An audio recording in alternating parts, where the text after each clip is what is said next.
Bonjour, la vidéo qui suit, vraiment une grosse nouveauté. Bon, le frelon asiatique, on sait qu'il nous surprend tous les jours, tous les ans, tous les mois. Mais là, vous allez voir, je vous en parle pas beaucoup plus. Regardez la vidéo, la fin est intéressante. A tout de suite. J'ai pas chaud, je vais faire vite, je vais vous montrer un truc, c'est marrant. Un nid de frelon dans un nid de frelon sur un nid de frelon. Voilà, cherchez pas, ça vient de sortir. A tout de suite, regardez. On va vite comprendre, on va prendre le couteau qui va bien à la Rambo. Hop, et on va aller voir ça. Donc c'est un peu spécial, c'est pour ça que je vous le montre. On est dans les Landes, d'ailleurs, limite Gers, d'ailleurs. Mais juste pour un truc comme ça, un joli truc, on peut faire des miracles. Alors, on va aller voir ça. Regardez ce qui s'est passé. Donc en fait, ça c'est un vieux nid. Hein. C'est un nid qui a sûrement de 2018, je pense, qui n'a pas été découvert. Voilà. Alors, quand je vous dis attention, les frelons reviennent souvent au même endroit, voilà ce que ça peut donner, parce que là, il y a eu un nid en 2016. Et regardez, donc, à l'intérieur, on voit bien les déchets du nid. Et on voit qu'ils ont refait un nid dans le nid. Voilà. Pourquoi pas, ils ont joint l'utile à l'agréable, hein, ils se sont bien débrouillés. Alors, on va voir réellement ce qui s'est passé. Donc là, on a sûrement une cheminée d'envol, hein, et la dame n'a rien vu. On va aller voir tout ça. On va faire des tranches. Hein, vous voyez, ça se découpe très très bien. Regardez. Voilà. Donc ils ont réisolé le bas. C'est quand même assez étrange. Alors pourquoi ils ont fait ça? On a quand même bien l'impression que là, le nid a resservi 2 fois. Ça c'est pas mal. Hein, on voit bien quand même les isolants à l'intérieur. On voit aussi qu'il n'y a plus personne, ce qui est très bien parce que je ne suis pas du tout protégé. Très étrange. Vraiment, ces insectes me fascinent complètement. Ils sont complètement opportunistes. Regardez à l'intérieur. On voit très nettement tout ce qui a pu se passer. On va repartir un coup sur le côté. Hop. Donc un isolant parfait, hein, ils tiennent très bien. Après, en fait, pourquoi ils se vident? C'est tout simplement parce qu'il manque de nourriture. Hein. Vous voyez, donc là, on voit très bien que ça, c'est un vieux nid. Hein. Et on voit très bien la nouvelle cellulose. Alors pourquoi a-t-il fait ça? Je ne sais pas. Je vais essayer de le descendre. Alors, on va essayer de détacher tout ça proprement. Et vous allez voir que ça tient très bien. Hein. Croyez-moi, c'est des insectes bâtisseurs hors pair. Alors il faut savoir que c'est que du carton. Hein. Et voilà. On voit très nettement hein, ce qui se passe. Et ils ont refait le nid dans le nid. Donc à chaque alvéole, il y a eu au moins 3 à 4 frelons. Mais voilà, c'est vrai qu'on aurait l'impression... Alors ça, ils ont bouché hein, exprès. En fin de cycle, ils le font souvent. On a l'impression quand même que ce nid a été utilisé 2 fois. Alors c'est sûrement qu'une impression, hein, je me trompe sûrement. Vous voyez, on voit bien quand même, regardez, ici la différence de couleur. Là, vert. Ici, beaucoup plus autrement, quoi. Voilà, alors c'est presque dommage. Hein. Ici, cette partie, en fait, c'est la décharge. Donc, c'est vraiment dommage de l'abîmer plus que ça. Je pense que je vais le laisser comme ça. Et puis, à l'intérieur, donc, les pieds de nid. On entend comme un bruit. Alors, il se peut hein, qu'il reste quelques frelons. Des fois, on peut le voir. Mais là, franchement, je ne vois rien. Trêve de plaisanterie. Donc, c'est un nid de frelons, ça, des plus basiques. Ce qu'il faut faire pour éviter que ça revienne. Parce que bon, c'est bien gentil tout ça, mais ça revient. Donc moi, ce que je préconise, c'est tout simplement un liquide Ajax, je ne sais quoi, quelque chose quoi. Vous pulvérisez l'endroit où il y a eu le nid et même les petits départs comme ça, parce que un jour ou l'autre ça revient. Donc là, ça fait quand même 1, 2, 3. Il y a eu 3 nids, enfin 2 sur 3 peut-être, au même endroit quand même. Hein. Donc bon, par contre, si vous désinfectez derrière, il n'y a plus rien. Allez, on va aller voir le pied du nid, l'osmo, la machin, c'est bien. Voilà. Et donc tout ça, c'est la croche. Hein. C'est la croche du nid. Et c'est ça qu'on va désinfecter. Vous voyez, même ici, ça a carrément pourri le bois. C'est tout ça qu'on va désinfecter avec un Ajax, un produit ménager, voilà, tout simplement. Et bien sûr, on va redésinfecter, mais ça a dû déjà être fait, la partie ici où il y a eu un nid il y a quelques années. Un petit coup de désinfectant. Voilà, on met un bon petit coup de désinfectant là-dessus. Donc quelque chose de naturel ou chimique. Hein. Moi, ce que je veux, c'est que ça soit désodorisé. C'est très important. Là, ça sent autre chose que le frelon. Et n'hésitez pas à en mettre un peu loin. Hein. C'est pas, mais ça, c'est valable que pour les vieux nids. Bien sûr, vous ne faites pas ça quand le nid est actif. Hein. Attention, hein. Vous m'appelez avant. Ah, mais je vois tout. Hein. Hop, un petit coup sur l'autre côté. Là, on peut sortir ça. C'est pas gênant d'ailleurs. Ce qui veut tomber, vous pouvez le sortir. Mais après, c'est quand même bien accroché. Hein. Allez, sur ce, on n'oublie pas. On désinfecte les nids. On met son échelle à l'endroit, c'est très important. On observe, on regarde. La saison du frelon va bientôt commencer. Pensez à désinfecter les endroits où il y a déjà eu des nids. Les intervenants qui ont dû venir chez vous ont dû vous le dire, ça. Vous avez sûrement oublié, ou eux ont oublié aussi, c'est pas impossible. Hein. Allez, on reconnaît très vite un nid de frelon asiatique par rapport à sa structure, surtout qui est fermé, hein, comme on peut le voir. Donc on ne peut pas se tromper avec un nid de frelon européen. C'est deux choses différentes. Les alvéoles sont souvent un peu plus petites que le frelon européen qui est beaucoup plus gros. Le frelon asiatique est plus petit, contrairement à ce qu'on croit. Et surtout est très très bien isolé. Vous voyez qu'il est isolé complètement dessous. En fait, le nid se trouve donc dans l'autre sens. Hein. Le pied de nid qui est ici est très costaud. Hein. C'est pour ça que ça n'a pas la peine d'aller attaquer par-dessus. Et on voit très très vite aussi, bien sûr, la moisissure que vous voyez partout là. C'est assez intéressant, c'est théoriquement pour ça qu'ils ne reprennent pas un ancien nid. Et donc on voit toute la moisissure sur les 4 premières étagères. Et on voit juste après, 1, 2, 3, 4, qu'il n'y a plus rien du tout. Donc bon, est-ce que le nid a été utilisé 2 fois? C'est vraiment à se poser la question. Et ici c'est un HLM à frelons, voilà. Donc superbe bâtisseur. Hein. Et puis tout ça dans l'ignorance la plus totale parce que personne ne les voit. Les 3 quarts du temps, il y a beaucoup de nids comme ça qui sont invisibles, on ne les voit pas. Voilà, donc c'est du papier, ça peut être en effet brûlé. Sans produits chimiques, c'est bien, parce qu'une fois qu'il y a les produits chimiques, les brûler, c'est complètement ahurissant.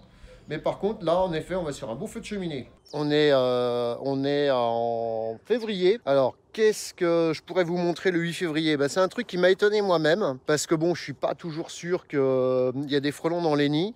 Et là, j'ai récupéré un nid il y a quelques jours pour faire un mini tournage, vous le verrez. Et je vais vous montrer quelque chose d'assez intéressant. Ça m'a vraiment surpris, franchement. Donc moi, je suis en mode hiver. Allez, hop. Et oui, vous avez tout compris. J'étais parti faire des chenilles, parce que j'en fais aussi. Regardez ce que je trouve dans le nid. Et là, je suis assez épaté. Voilà. Du frelon asiatique. Et en prime de ça, vivant. Hein. Et puis, il n'y en a pas un ou deux, quoi. Il y en a quand même vachement plus. Alors pourtant, j'avais bien vérifié, hein, vous le verrez dans le tournage. J'avais tout regardé et tout. J'avais dit non, le nid est vide. Et voilà, voilà ce qu'on peut trouver. Alors, je présume qu'il y en a beaucoup plus. Hein. Voyons s'il est un peu vigoureux, celui-là. Ah ouais, ils sont vigoureux. Hein. Alors, je pense que on a quand même un gros pourcentage de femelles. Hein. Il n'y a pas photo parce que les mâles... Mais bon, j'en suis pas spécialement sûr. Il faudrait mettre le doigt. Bah écoutez, les nids donc sont actifs. Bon, après, c'était un nid à couvert. Hein. Alors, la particularité de ce nid, d'ailleurs, en fait, tout simplement, il y a eu un nid dans un nid. Et puis, bah voilà, les frelons asiatiques bien vivants dans leur nid. Bon, maintenant, les nids dans les arbres, compris 200 mm, je suis pas sûr. Hein. Enfin, voilà, donc, frelons asiatiques dans les trucs, dans les nids, c'est pas une légende. Alors ce que je vais essayer de faire, parce que moi ici j'ai toute une armada. Poc, poc, poc, poc, poc, poc, poc, poc, poc. Et voilà, attention, les poules de luxe arrivent. Alors je sais pas si c'est de la Jersey ou de la... Poc, poc, poc, poc, poc. On va leur filer ça à bouffer parce que j'ai pas envie qu'ils s'envolent. Bon là, de toute façon, les frelons qui vont s'envoler maintenant, je ne pense pas qu'ils iraient bien loin. Hein. Enfin, on sait jamais, dans le doute. Non mais regardez-moi ça, quoi. Ah, je suis quand même bleu, hein. Et il y en a quelques-uns, parce qu'il y en a même qui sont tombés au fond. Bon, les frelons, ça vous dit, les poules? Allez, hop. Attention, tu vas prendre un jet, toi. Tiens, poc, poc, poc, poc, poc. Voyons si tu manges un frelon, toi. Bon, je crois que je vais être obligé de le finir avec le pied. Hein. Non, donc comme quoi, ils sont bien, bien en forme. Hein. Je suis bluffé, quoi. Alors là, vraiment, milieu février, enfin début février, vas-y, micro poc poc. Tu le veux, le frelon, ou pas? Non, elle le veut pas. Bon, bah écoutez, donc voilà. Hein. Que vous dire, les poules n'aiment pas les frelons. Là, je vais refermer le camion. Comme ça, de toute façon, ils vont pas s'échapper. En fait, tout simplement, je vais... Donc ça, hein, chenille processionnaire, ça, mon bordel. Et je vais dépioter ce nid parce que là, je sais pas si vous voyez peut-être pas. Mais ça commence à bouger sérieux, hein, tout simplement. Alors, on va les récupérer. Là, ça y est, ça bouge. On va fermer les portes. Hop, je suis dans le camion. Déjà, ceux-là... Ils n'ont pas l'air spécialement contents. Donc là-dedans, on a du frelon. Hein. Je suis assez épaté. D'ailleurs, du frelon qui est plutôt vigoureux. Là. Voilà. Hop. Et d'un. Donc, il y en a un mort là. Voilà. Et maintenant, on va aller voir là-dedans. Parce que celui-là était un peu trop vigoureux à mon goût. On va aller voir là-dedans qu'est-ce qui se passe réellement. Alors. Donc, c'est un nid de frelon que j'ai récupéré il y a très peu de temps. Bon, là, je vais rouvrir. Apparemment, les autres ont l'air un peu plus calmes. Et là, on a une belle... Tiens, regardez la différence. Entre les deux, une petite ouvrière et une belle reine. Hop. Finir par me faire piquer, moi. Donc là, on est à 4 ou 5 hein, déjà. Et on va aller voir là-dedans. Alors tout à l'heure, elles sont sorties de là. Celle-là, elle a l'air un peu morte. On la foutre sur le côté. Et on va aller voir là-dedans un peu qu'est-ce qui se passe. Parce que c'est de là que ça sortait. Alors, regardez, ça bouge là-dedans. Énorme. Il y en a partout en fait. Hein. Il y en a partout. Bon, bah écoutez, on va refermer le camion. Je vais refermer le camion. Donc là, il commence vraiment à y avoir du monde. Alors, elles vont peut-être être plus attirées par la grosse lumière d'ailleurs. Donc là-dedans, il y a un bloc de frelons. On va arrêter de les compter. Hein. Regardez-moi ça.